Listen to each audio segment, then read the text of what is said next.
company, but like first of all, how did you get to this point where you thought we need to be doing something in this field? Like what made you, because you are traditionally quite conservative field, right?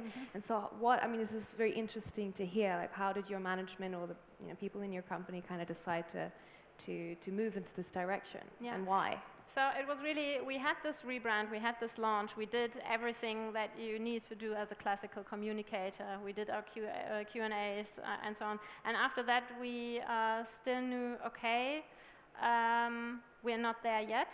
We need to do something else. We need to give it another push. And how do we do that? And we were convinced that a classical medium wouldn't do the trick. It wouldn't engage people. And it also wouldn't show the future of a technology company as VR would do. So we had different options in the end, and we decided to go for this one because we thought it had the biggest potential to also get people involved on an emotional level. And talking about emotional level, you said that some people were quite skeptical.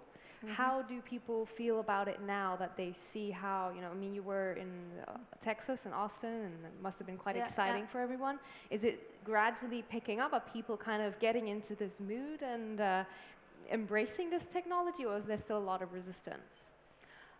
No, there has been, after the rebranding, it was a real shock. The company was like not moving for, I would say, almost 2 weeks.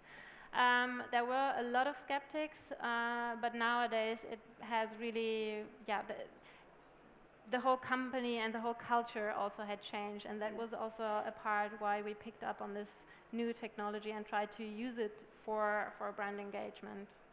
I find it interesting. We're going to move on to some questions now about how you can use technology. It's the first time I see an example of how these kinds of technologies are used to kind of change a culture from within. So actually, we're talking a lot about industry applications and how this technology can, solve real problems. But this is actually a really nice example of how you can change a company from within. So maybe a nice, you're maybe one of the first pioneers here to inspire some of you guys to do that as well. So thank you. Are you okay with taking some questions from the audience? Do we have any questions? If there are some. Run